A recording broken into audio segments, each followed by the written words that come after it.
to tonight is about what is a parent mentor. And the reason why I'm loving this series is because we want to reach families when their children are young, because we want to help build their advocacy skills and encourage them to be teaching their children life skills as well as potential work skills. So I'm pretty much preaching to the choir here, but I'm really excited to have Tina Wallace, who is a parent mentor for Columbus City Schools. She is their only parent mentor, which is amazing in my mind. And then we have Marie Angel, Special Education Transition Coordinator and Autism Outreach with Fort Hays Career Center. Is that correct, Maria? Yep. And I kind of serve the district as a whole as well, because I'm at the Career Center and work with students from all schools. So, okay, so let me allow you to share the screen, and I'm going to let you guys team teach as you are planning.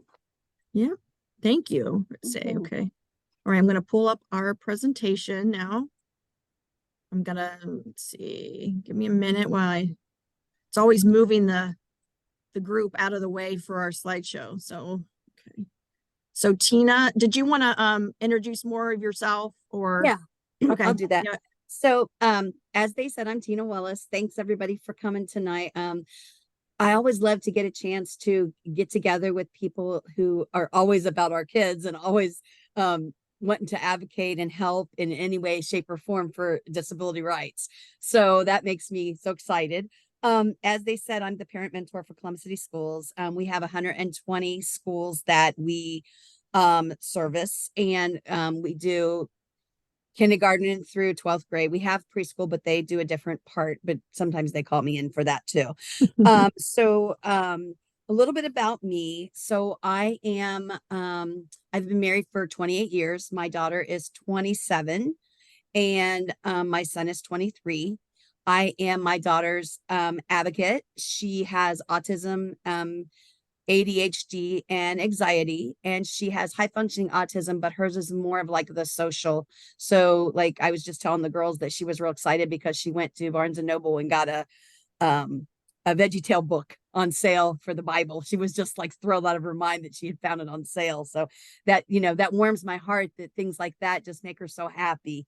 So I'm the parent mentor of Columbus City Schools, but I wasn't always that. I started out as a peak person and help with the PBIS coordinator. When the job came up, I didn't know if I was qualified enough to do it, but I talked to a bunch of people that said, you're a mom. So yes, you are. So that made me really feel good. And so my daughter's line is always, well, you wouldn't have the job if it weren't for me. So, and I'm with my colleague now, Maria, and I'll let her tell you about herself a little bit. Oh, thank you, Tina. You're great. Yes, I'm Maria Angel, and I've been with the Columbus City School District for over 20 years. I think I'm going into my 23rd year. It's a lot of years. I started out as a high school intervention specialist for 10 years, and then I became a transition coordinator. And for those of you who may not know, but the state of Ohio, for every child with a IEP, they at age 14 receive transition services beginning at that age. And so next week will be more specific to transition services and what that entails. But that's my role here at Fort Hays and with Columbus City Schools. I have worked with the parent mentoring office for many, many years, and I think they were an integral part in my own personal life. I am the mom of 2 boys with autism as well. So I was very humbled to be on the other side of the table as they were diagnosed after I was a teacher. So the parent mentoring office was just really instrumental, like I said, in connecting me to resources and also making me not feel alone, because I thought I was there just like I was the only one that had children that were having certain behaviors and that kind of thing. But I really learned a lot through the parent mentoring program with Columbus City Schools. So I'm very appreciative of all that you do, Tina, and in that office. So, and I'm happy to be here to help with this presentation, and I hope that we provide you a lot of information. Thank you. Oh, and I got the controls. So now we'll move on. So, okay, so why we're here tonight a little bit. So what is a parent mentor? So when I think about a parent mentor, I think of the word sit. So I provide support, information, and training. When I say support, I try to get our parents hooked up if they aren't already through Franklin County Board of DD. I tell them to contact Social Security. If they don't know how to do that, I help them contact to see what services through Medicaid or anything else that they would be available to them. If they're having any issues as far as housing, I get a hold of Project Connect. If they are having problems making some bills, because the world we live in right now, people are really, really struggling. So we can always reach out to 211. So I give them those kind of resources. My main job is I'm the liaison for the district. So I work for our district for our parents. So I'm not an advocate, but I come in, and we'll talk about that later, but I'm not an advocate. But what I do is I come in and I try to keep the communication open between everyone so that everybody's on the same page and the total focus is on the child. What my main goal is to let the parents know that we aren't the enemy. We want to work with them just as much, and how much of a big part they are for us. I also help, like if they just find out that their child has a different ability. I let them know that, I can go into the 504 meeting with them, the IEP meeting, an ETR. I can go to, like, let's just say a person just finds out that their child, and we've all been there, that their child, something's going on, or their brother, sister, mother, somebody in their family, and that things are different than what we thought it was going to be. At the end of the presentation tonight, Maria, because every time I read it, I start crying, but Maria's going to read a poem about Holland. And I just think it really speaks to the lives that we live. Next slide, please. Hold on. Why does this? Okay, hold on. Let me try it this way. There you go. Okay, thank you. Okay, so like I said, I listen and provide support to families. I do a bunch of different resources. I also would meet a parent at the library to go over the IEP. And if there's something I don't know, then I reach out to my boss and say, can you help me explain this? Or can you explain this to me so I can help explain it to them? So, and I just really, that speaks volume of part of my job, is that I feel like the group that we have, and I was just telling Deb that earlier, is I think that in special education that you just have to love children so much and love what you do, because we know it's not about the pay. Just kidding. You can edit that. But we know it's not about, it has to be the love of children. It has to be that something deep inside you that just wants to help. And I think that the people that I'm around, you can just see the love and the care that they have, that they want to make sure that we provide the best we can through Columbus City. I just feel that way. Next slide, please. Oh, okay. So this person here is actually Dee Marks, and she is the parent mentor for Dublin City Schools, and she's phenomenal. I just can't say enough about her. She has probably been a parent mentor for probably 20 to 30 years. She's done it since they started parent mentoring. So she is actually on our parent mentor website through OSU now. And so we're going to hear a little bit about what she has to say about parent mentoring. Go ahead and send it to me. Okay. And you were going to edit this whole thing. We will, anyone who's attended or has registered, I'll send that link along with the final link of the meeting itself. Yeah, sorry about that. It's just a really nice, quick version of 5 things to remember about parent mentoring. And so I just think that's a really great kind of quick way to summarize what the beautiful work that Tina and her office does. Okay, go ahead, Tina. Oops, I'm sorry. Thank you. You're okay. No, it's great. That's one thing you have to learn as a parent mentor is flexibility. or anybody in special ed, flexibility. So our purpose. Okay, so you see, I love this slide. There's a couple slides I just love. This is one of them, because the students in the middle, but I do think that our lives with special ed students are a puzzle.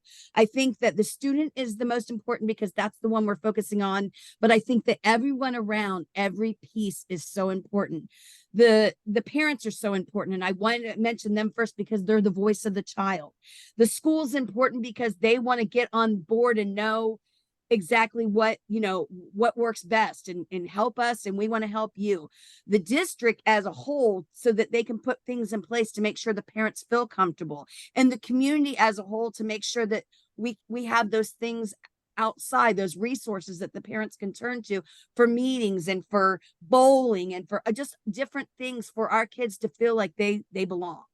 Next slide, please. So one of my favorites too, Bridge the Gap. This is a huge one for me. I want, like I've already said before, if I could speak on it, it would probably be like hours. I just want parents to know, and I feel that a lot of people feel we're the enemy. And if I could say anything, a lot of them are saying, well, they don't hear me. They don't care. And I'm like, but we do. There are so many people out there that really do care. You've just got to give us a chance. And I feel as in the position that I'm in and the people that I go to, like my boss and the supervisors, the people that I go to, you can just see their compassion and love that they have for these kids, and that they're going to do everything in their power, and sometimes everything outside of our power to get what we can for these kids, because we just love them so much, and their parents. Okay. So parent mentors versus parent advocates. Okay. The reason I'm bringing this up is because it's a huge part of what I do. So when I come into a meeting, they're like, okay, my advocate's here. And the district just looks at me and they're like, don't you work for us? And I'm like, yes. So I have to say, no, I'm not your advocate, but I'm going to help you advocate. So the difference is that a parent mentor works with the families, with the specific school district, and it's free. It's something we do as through our job, and it's free for the parents, through Columbus City. We help to guide, to educate, to empower the families to understand the special education process the best way. We help to strengthen and build the collaboration partners, the partnerships between the families and the school, and we want to make sure that we know we're all in this together. We model teamwork and respect our families and the school staff. So I want everybody to feel like they have a voice and that their voice is just as important as anybody else's. And I help the families learn to advocate for themselves. So sometimes if I'm in a meeting and a parent's like, I'm just afraid to say it. And I remember a time when my daughter was really little, and it was like my first meeting, and I went in and like I came out so angry because there were so many things I wanted to say. And my sister turned to me and said, well, why didn't you? And I said, well, I didn't want to make anybody mad. Well, I came a long way since then, but I said, well, and she's like, Tina, you need to realize that you are Allison's voice. She can't speak up for herself, so you have to do that. Well, the next meeting went long. So that was a really good thing. So, and Maria's going to talk about what parent advocates are. Yeah, parent advocates, when they come to first, I think the biggest distinction between a parent mentor and a parent advocate is a parent advocate is going to typically charge the family a fee to work with them and advocate for them. A parent mentor is embedded in the district to serve the families and the students and their children with no charge and no cost. So that's really important. But you got to beware and understand that there's typically a cost or a fee involved when you hire or you request a parent advocate. And they also, to go with that is, and the reason why you pay it typically is because they are assisting that family and the student by representing their specific needs, that child's specific needs, that child's specific situation. That's what they're going into, and they're representing that family specific to them and to the school. And advocates, I have to say, can often be perceived as setting a more sort of adversarial tone between families and school personnel by coming to the table to advocate for that family's wants. So again, they have that specific situation in mind. And so sometimes they're coming to the table with that push to the district, which is okay. We want our families to be served in a way that is where they're getting their needs met. But again, there's that difference between the person is really speaking for the family and for that child, whereas a parent mentor is really helping the family learn to speak for their child and their needs.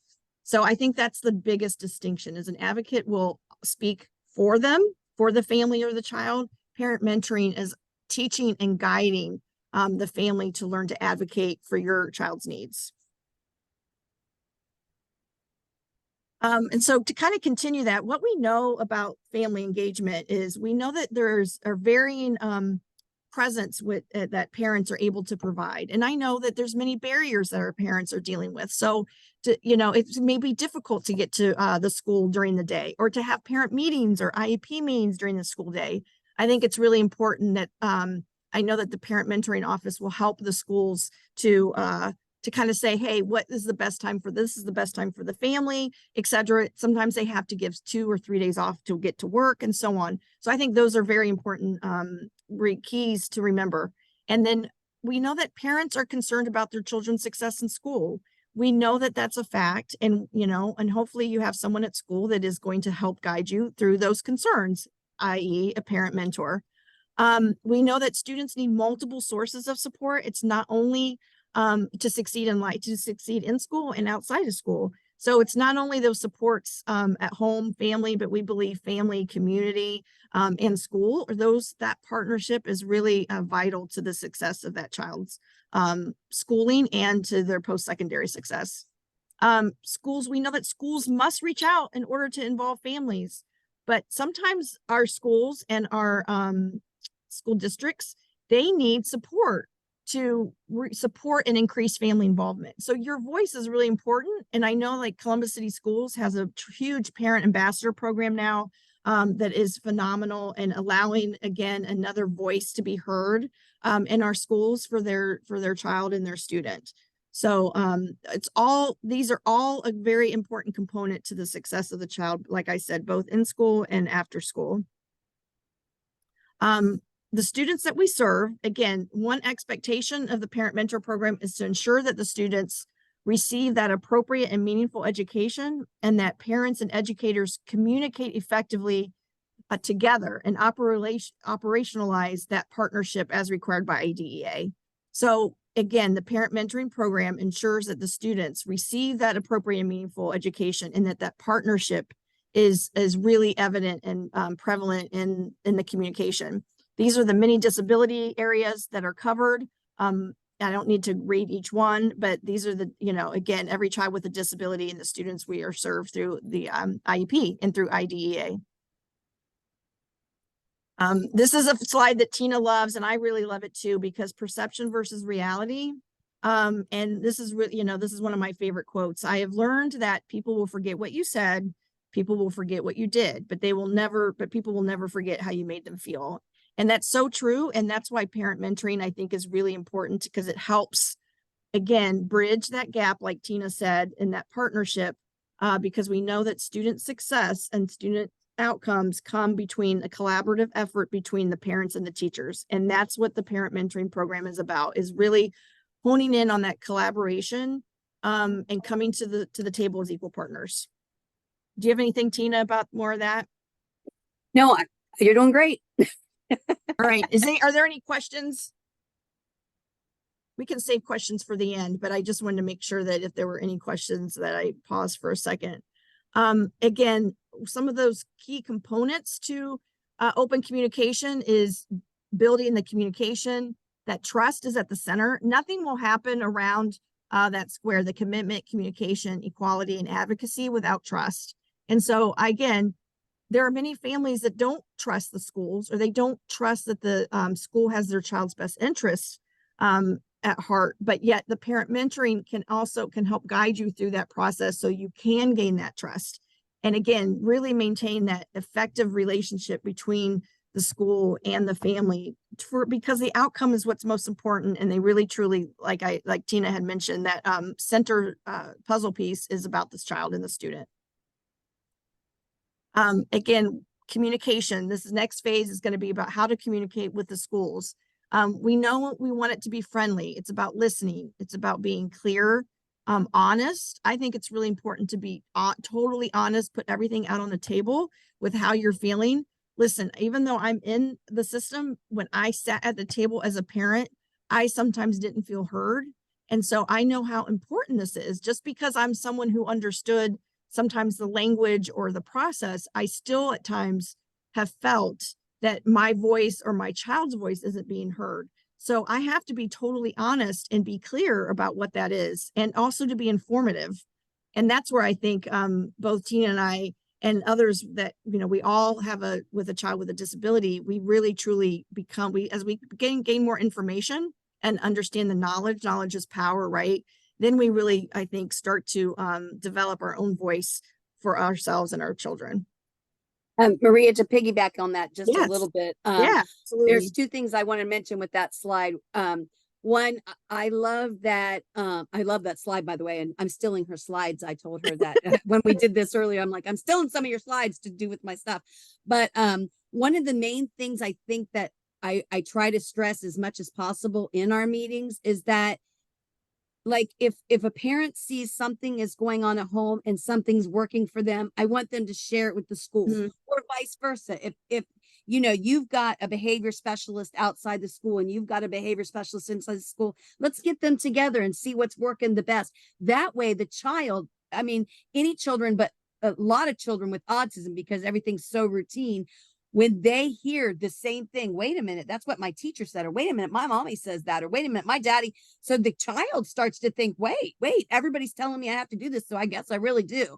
So I think, you know, knowledge is power, as far as us building to make sure that we're all on the same page and the child's hearing the same thing from every aspect of it, so that, you know, he can make the best choices, and that we're reiterating and not making the child confused. We're both on the same page.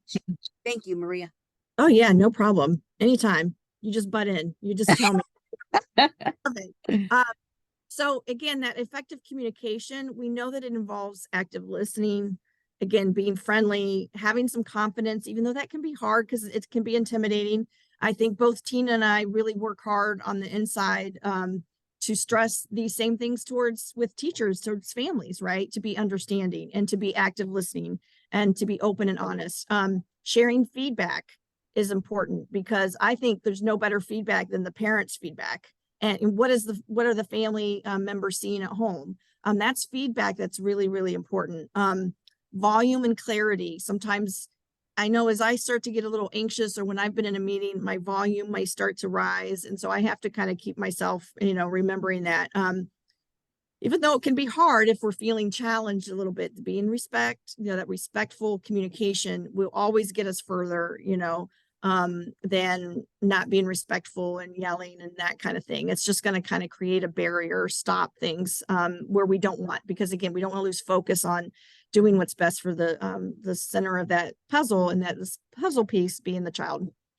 Responsiveness, having some empathy, honesty and openness. Again, like as I said, that honesty and openness is really important to, I think, have all the folks that are at the table to hear, again, hear a journey. Because I think a lot of people don't understand our journeys.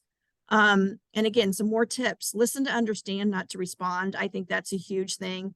And again, we tell that to teachers as well. When you're working with a family, listen to understand the family's perspective, not to respond to it. Physically attend, you know, not on the phone, attend with eye contact, facial expressions, gestures, paraphrase, ask questions. I think it's, you know, ask questions. Why is that? Why is there a no? Why can't this happen? What is the purpose? Emphasizing important details, making sure you can summarize, or making sure you don't leave that table till it's summarized what the next steps are. I think that's really important too. And always presume positive intent, even though that's kind of difficult some days. We must presume and provide grace that all folks that are there at that table are positive and have only the best intentions for you and your child. And remember, just alone we do so little, but together we can do so much. I mean, that's really, really true. And that's why I think all of us, you know, it does take a village, and it takes a village not only to raise a child, but to also help their families. So, so it's really, really important to kind of remember that. Okay, so I let me and Maria talked about different slides, and I said, Maria, I have to have this one. And she said, it's yours. So the reason I love this slide so much is there's so many people involved in it. You see, these are different words to keep the child, making the child always feel how important they are, and the main focus, but like it says, it takes a village. So we do need the support of our families. We do need support of our staff. We need support of the custodian. We need support from the lunch lady. We just need everybody on board. And I feel that for the most part, and usually I have to say, if there's a lot of people that we don't feel warm and fuzzy with, we'll just let them know, hey, get on board, get on board. This is what we have to do for this kid. And as you see the slide, the parents, I show this slide to my parents because I want them to see, look what the biggest word is. It's you. The biggest word is you, because you're your child's voice and we need you. We need you to come in. And I think that's why a lot of times when I say how much my parents mean to me, that's why they think I'm the advocate. And I'm like, no, but I'm that mom. I've understood. I mean, I haven't went through every single thing you have, but I went through enough that I know we cry in the shower. I went through enough to know sometimes it's not easy. Sometimes my daughter may never get married or have a grandchild, and all these babies are being born and everybody's getting granny and grandma and not me. So I don't know if that will ever be, but that's the thing. That's just something I have to live with. But then when I see her happy in her telling a story or singing her song or something, that lights up my life. And that's enough. You know what I mean? So I love this slide. I think it speaks volume if you really, it's so connective. Okay, Maria, sorry. No, you're okay. Okay. And Tina says I need to read this poem. We had to end with this poem because she won't be able to do this. And it's my first time. I had never heard of this poem. So it's called Welcome to Holland. So when you're going to have a baby, it's like planning a fabulous vacation trip to Italy. You buy a bunch of guidebooks and make your wonderful plans, the Colosseum, the Michelangelo David, the gondolas in Venice. You may learn some handy phrases in Italian. It's all very exciting. However, after months of eager anticipation, the day finally arrives. You pack your bags and off you go. Several hours later, the plane lands. The stewardess comes in and says, "Welcome to Holland."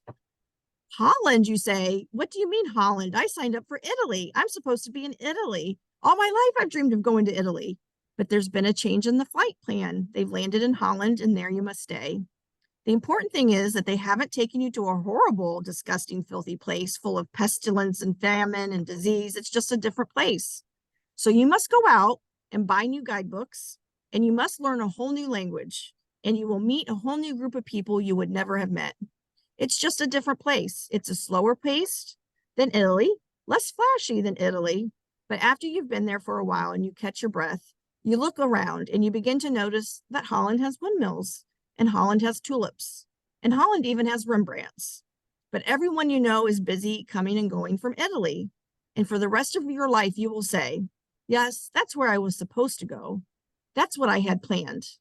But if you spend your life mourning the fact that you didn't get to Italy, you may never be free to enjoy the very special, the very lovely things about Holland.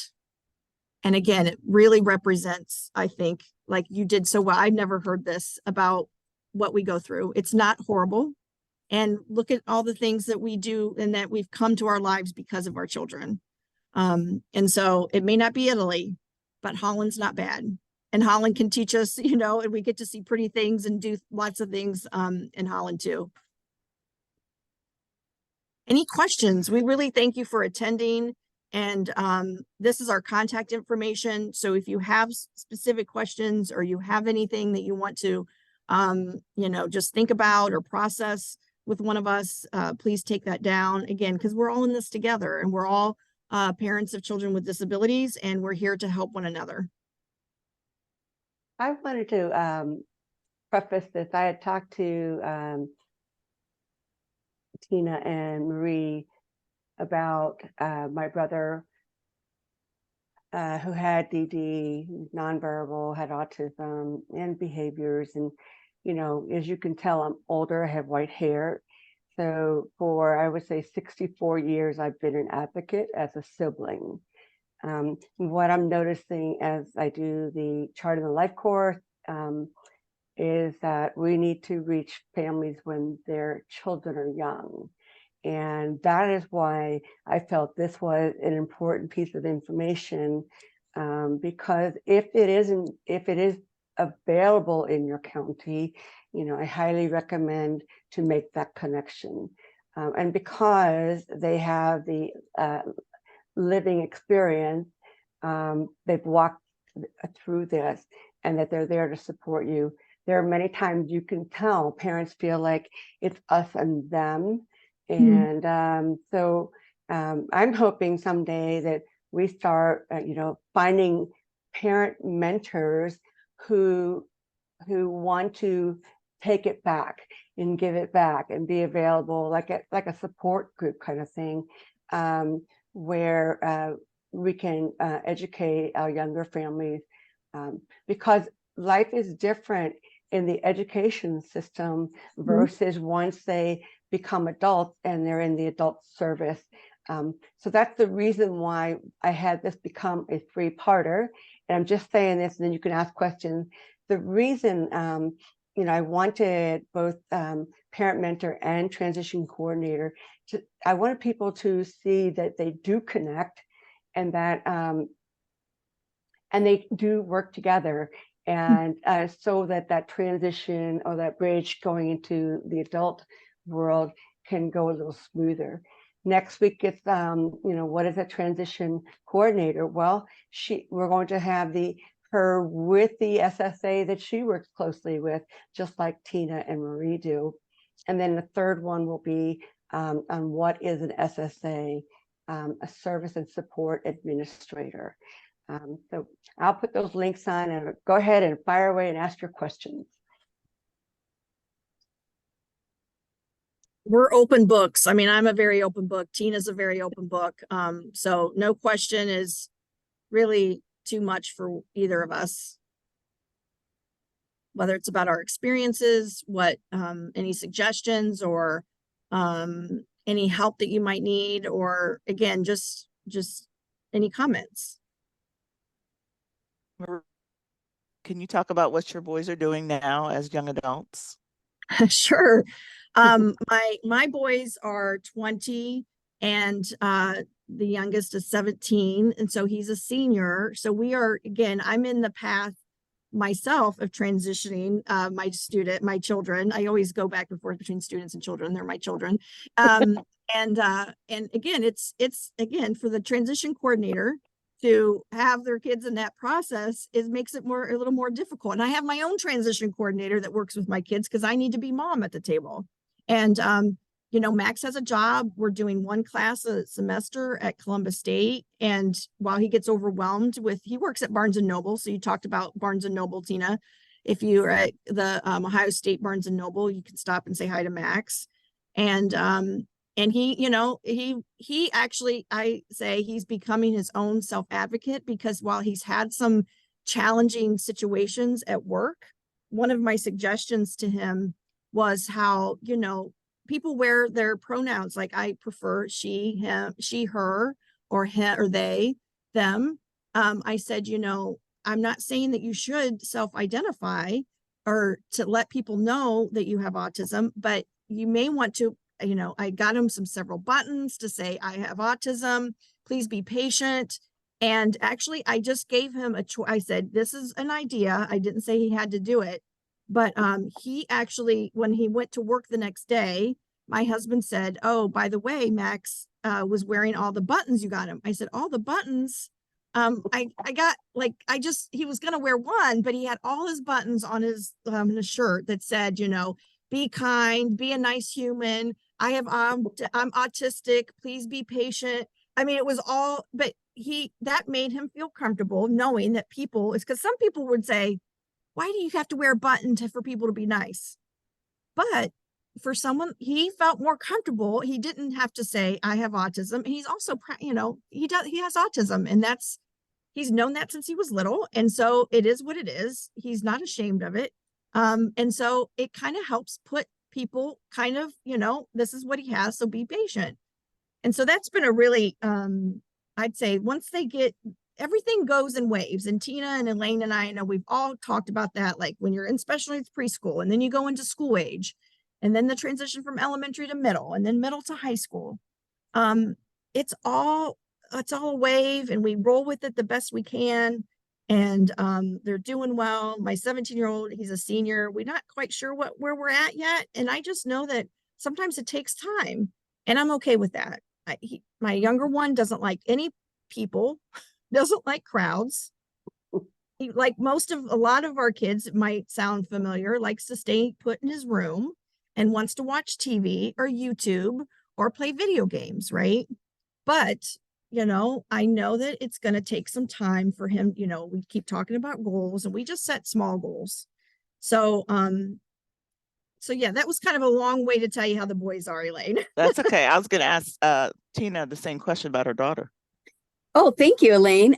So Allison is actually working at Kohl's, and it is the cutest story. I told this story yesterday to somebody that, for a while, Allison was working at, I'm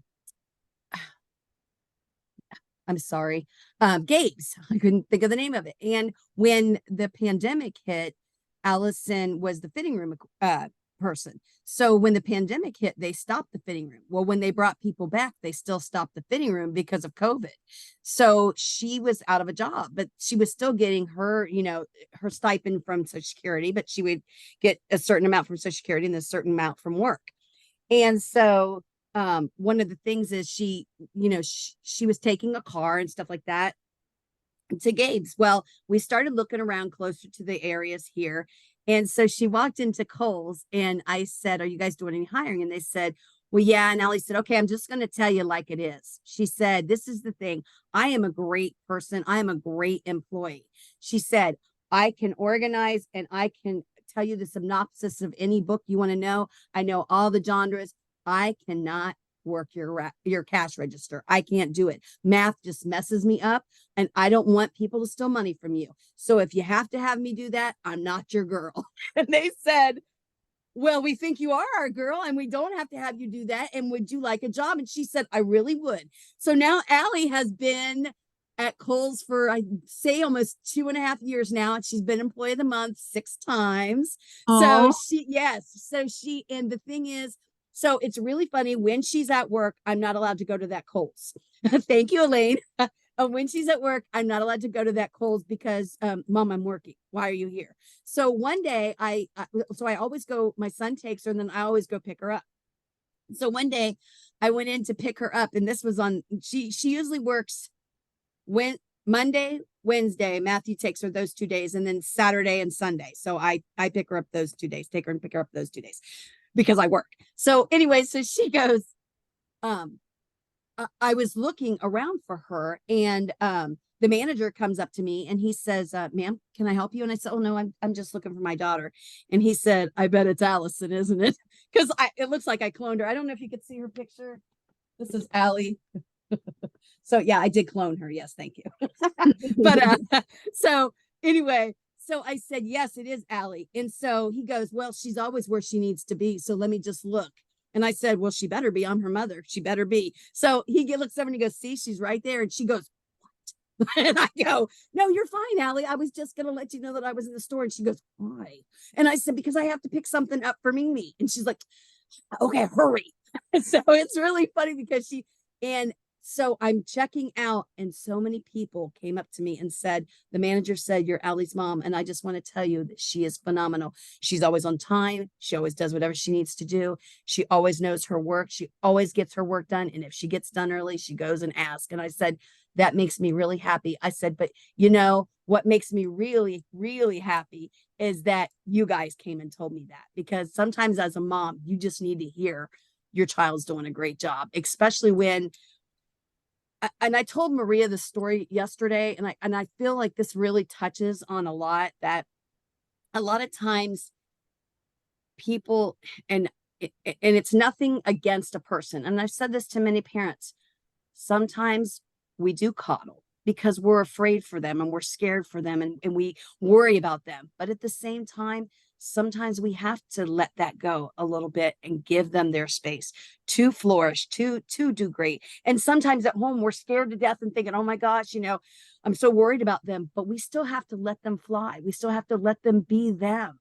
And for them to come to me and say, "You're not here and she's still doing great," that speaks volume to me. That warms my heart. Thanks I for have to asking, share. Elaine. You know what? I got to share a story because Tina, I don't know if you've ever told anyone, and this was truly exceptional. Is that on a PD day, two staffs combined at Columbus Iota. All right, that was the staff from the Juvenile Intervention Center who work with incarcerated youth, and our separate facility of staff that work with severe emotionally disturbed or behavior disorder. However, Allie did a presentation. She actually did a PD in which she got a standing ovation at the end. She was humorous. She was, it was interesting. She obviously was prepared, but she was quick with the answers to the questions, and her wit was so incredible. But somebody asked me, because I arranged it, and they said, "Oh, how much do they cost? Because I'd like to get them back in." I'm like, they thought they were on the road group. But even though she had said, "This is my daughter," she read, actually, we had planned it. So Allie took the stage first, and Allie did it and had to introduce her mom, because Yeah, and then I had to follow her. Yeah. But I'm just saying the power of what Allie is capable of doing. And I thought, about that trip, the Holland trip then, and I thought, man, that is, Allie is doing it. Allie is doing more than so many other kids. But it took, like I said, the standing ovation from the staff, and can we hire them on again to do some presentations? It was wonderful. That is I just great. thought I'd share. Sorry. That's a great, Thank no, you, that's a Amber. great story. That's phenomenal. Thank you. Yeah. That's my boss, by the way, everyone. I just want to let you know. I didn't know. She said I want to come, and I thought, I have to be perfect now. No, just kidding. You know better. Yeah. You can't beat Allie's perfect presentation. I sure can. I sure can. And then she turned around. How she ended it was, my mom's getting ready to talk now, but she only has the job because of me. Right. She ended her presentation. The truth hurts, right? Right, exactly. It does hurt. So it was really funny when I was talking to Deb. I said, I'm a little nervous. I said, I'm not real nervous. I said, but I'm a little nervous. And I said, well, actually, you guys are going to get a treat, because you're going to get to meet Allie. Take off your coat.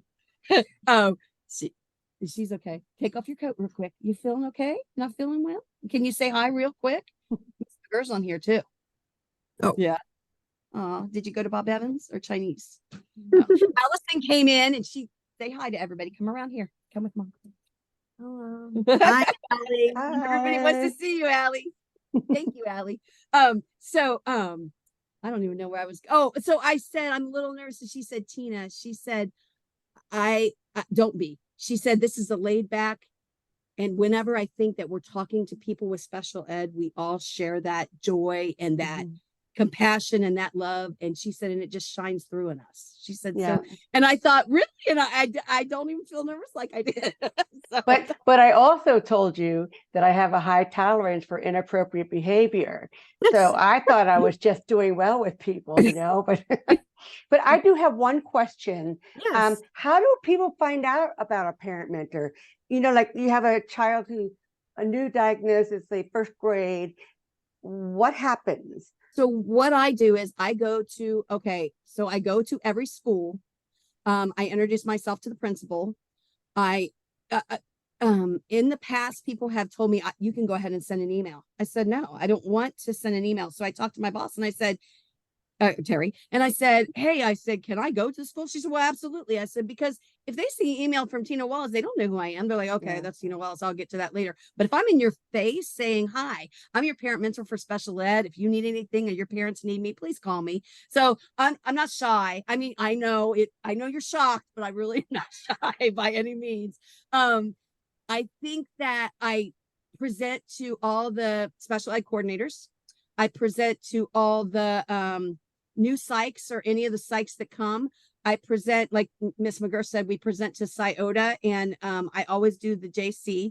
I do, like, sometimes when I talk to some of the principals, like this year, I'm doing something totally different and out of my realm, that two teachers have asked me to come to parent teacher conference and be in the back, so that if the special ed parents have anything. And I said, absolutely. And they said, well, we'll compensate you or something. I was like, no, you don't have to compensate me. I said, I don't mind. I love this because I know I can help. I want to help you. And if I can't, let's find out who can. You know what I Yeah, mean? Because I absolutely. think that so many people just sometimes feel lost, and it breaks my heart because like I said, sometimes me and a parent mentor met today. We have them all over the district. So me and another one from Westerville, we try to meet once a month to talk about different strategies that we're using and what's working and what's really not. And we were both saying that how important it is, but how much that a parent, you know, they get so lost in feeling sad, and they get so, and they just think that nobody's there. And she was saying it just as much as me, and she said, and just to know, I said one day I was feeling really, really, really like, God, you know, am I even making a difference here? And it was really a trip because this person was at their job, and they said, you need to find a person that you feel has made a difference in your life. And this parent, I'm gonna lose it. This parent sent me an email, and they were like, Tina, I just want to reach out and thank you, to let you know how important you were to me, and let me know that it's okay for me to say bad words, and me to vent to you, and me to call you at 9 o'clock and say, I really need you, and for you to be there. And I just want you to know that you are one of the most important people in my life and my child's life. And thank you. And I was like, I will never quit this job. You will have to fire me because I am never leaving. And I mean, I dream it. I mean, I love this job. I can't say enough about it. I hope that I come across that the compassion and the love I do have for it. I hope that comes across in the way. And I try really hard. There was one of the things on the screen that I did want to say I thought was a phenomenal statement. Is one of Maria's that I'm stealing. But one of the main things I said, it's really hard for me because I know you guys don't know this either, but I'm a talker. I know. Anyway, so like when they're talking, it used to be, well, I'm doing better, but like I just get so excited that I want to answer them right away. And what they said is they don't want an answer. They want you to listen. They want you to hear them. And so now, like if I want to say it, I'm like, okay, make sure you mention social stories or something. So I have to write it down and then sit there like this. And so, I mean, I'm really into what they're saying, but I can't wait to, but I need to make sure I'm still hearing them. And I think that's huge. I think that's really you know, it is huge. And one thing I like about the Child in Life course tool is they're simple pages, and it does help guide that conversation. And what we have found is that, you know, once you do it, it's in your head. So you could talk to someone on the phone, or you could actually be filling it out for them while you're talking. So I just think it's really wonderful to have simple tools that families can get a hold of. I want to ask a question because I have a friend who works at a charter school. And so do you have any questions, Kristen, for them? My biggest question is that I work at Horizon Science Academy high school, and we have a very multicultural population, and a lot of the parents are immigrants who may not understand the special education laws and rights that they have. And what's the best way to you know, be that mentor, that to let them know the rights they have as a parent, the rights their students have as someone receiving services. Yeah, I was going to say, I want Maria to kind of answer this because you said high school and it's more of a transition part. I Definitely. just think it's really, you know, I think it's really important that we use interpretive services, like that we reach out to to the community. We have, what is it, Chris, services that you can, I don't know how you guys would do it. Like we have a whole ESL department in our district. We Okay. do.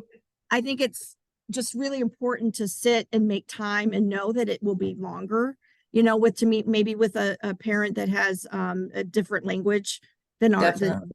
so just kind of making sure that there's time built in, and that I think that we really need to be sensitive to that family's culture and Mhm. what, because how someone interprets what autism is or disability Right. can be different.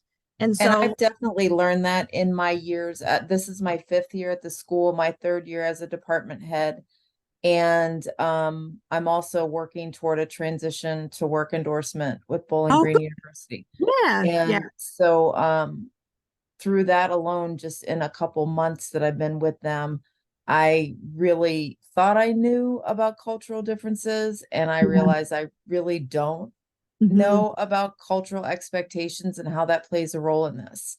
So because I had one parent who I said her son's on the spectrum, and I said, we need to talk about independent living for him because he graduated in May. And I said, what can I do for that? And she said, he's going to live with me and support me. And I said, whoa, but that's their cultural norm. That's what they do. So, it's working very well for him right now, but there's definitely, I realize how much I have to learn about it. Yeah, and sometimes our families, they do go like I worked with several families that the family owns a store, and so instead of like with transition coordinating, we would want to put them out for employment or give them some job training experiences. And really, we have to honor what it is that family those wishes are. Like they are going to live with them, and they're going to work in their family store, and that's okay, and that's going to be Right. their. So we need to support that. There is it can be a barrier, but only if we make it a barrier. And so I just know that it takes time, and also understanding a culture's response to disability, because it's its own culture. Disability culture is one, and then you It have the is. culture itself, right? So I think it's just kind of being a bridge and understanding that the interpretation of what it means, and just being really guiding with that family regarding the child, either the behavior or if the disability, how it's impacting their learning. I think it just takes more time and patience. I just wanted to say that that is one of the main things I do with my job. And I'm so glad that this question came up, because a lot of times I will listen to what the parents have to say, and then I will reach out to our special ed coordinators, and I will reach out to our transition coordinators, and I will see what's going on, what are they, and then that's when they run. They take care of, they like, I'm going to the school, I'm going to find out, or I bring it to a supervisor and they're like, I'm going to the school, I'm going to find out. So I really think that not just as a parent it needs to be a group, but as a staff, if we're really all on the same page and want to make sure, we have to have that united front all the time to make sure, okay, are you handling this? Okay, then let me handle this. Or how can I help? Like there's a lot of times where someone will say, well, we might bring Tina in, and when I get the email, I'm like, whatever you guys need from me, whatever I can do. Sometimes they're like, well, we just want to make sure that you're available if we need you. And I'm like, I'm here. But just to know that they have me like on the back burner just makes me feel good to know I'm still involved in it, and that if they need me, I'm there for them, and that if I need them, they're there for me. So I love that collaboration, that we know, okay, they have the parent mentor, they have the special ed coordinator coming, and then they know when they get a certain age that there's going to be a transition coordinator that's going to help them find a job and let them know life skills and take them to different places and show them you have to dress a certain way and you have to smell a certain way and you have to, be ready a certain way, and to have those talks with the parents sometimes to say, no, they can't wear short shorts. We're going out on the field today. So, I mean, those kind of things I think are huge. And you probably know exactly, because if you're transition, you have to say, oh, no, you can't wear that today. And I'm not, I mean, that's what I'm working toward. And we are really very understaffed and very, very new to the whole, like making a formalized transition department transition process. So we're kind of piecing things together. And I actually just met with a woman I'd like to bring on board with our team, who has some of those community connections, those employer connections, but just really trying to work on getting these kids experiences before they graduate, and then connecting the families to help the families to understand what the process is and how we're going to start and how we're going to continue to till their child is able to graduate, and then they're already in a position to do what they want to do and what they're able to do once they're out of our school. Yeah. Yeah. You're doing right. And you have to rely on, and you're asking all the right questions, because like Tina said, it's really like finding those folks who know, or reaching out to others who may have a resource. I know that when I started working with families from different countries, I reached out to our transition coordinator that worked at our international high school, because she had a lot of experience with working with students and families from different areas. And so she was really helpful for me. And okay, how do we request, interpretive services, and who else can I contact? Oh, Chris, immigrant and, refugee services. That was instrumental. And so And I think, actually connected with them at the Multicultural Resource Fair, nice. That's great. which I'm hoping to keep that relationship going. So Yeah, they're phenomenal. They're really yes. Yeah. Well, I know I need to like look at our time. We went way over a half hour plus, but I am so glad that everybody came to this meeting, and hopefully you get your thought process going in your mind. Hopefully you'll sleep tonight, and then you can think about it tomorrow. But I just want to mention they have a transition fair happening on December 9th, a Saturday. And what I think is really cool about this fair is that you're reaching middle school as well as high school. Is that usual? It's not usual. Last year we didn't, we kind of mentioned it to some of our middle school partners, but we're really trying to, reach out to the middle school families to let them know that this process is here. And again, so to help them understand what the process is for middle school to high school, and what kind of happens during the transition process, as they move along in each grade and kind of at each level, because Ohio is really on the forefront. I mean, IEP federal law is 16, but Ohio law is 14. And so that's really, I think, to begin those discussions earlier, the better. And so I think, it's the first time that we've really pushed for middle school. So we're excited to kind of see how that works. Yeah, I'm very, very excited about it. I want to thank you, ladies, for, first of all, for your personal experience and your willingness to come on an evening when you've been doing it all day. But there's nothing like good wisdom and encouragement in whatever time or form it comes into. So I really appreciate you both for taking the time to create the PowerPoint.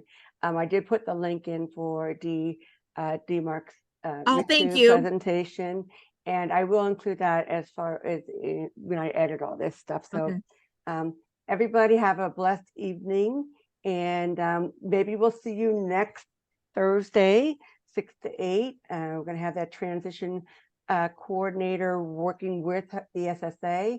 Nothing like partnership, as you both touched on tonight, how that is happening.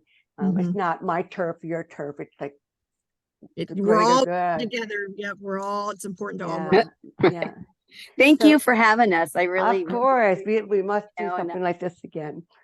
Yeah, I wanted to add as great. well that with this transition fair, I'm excited about that being connecting with the middle schools, because our network with Horizon, we are science all the way through high school. And we'd love to figure ways to merge our services between the middle school and the high school.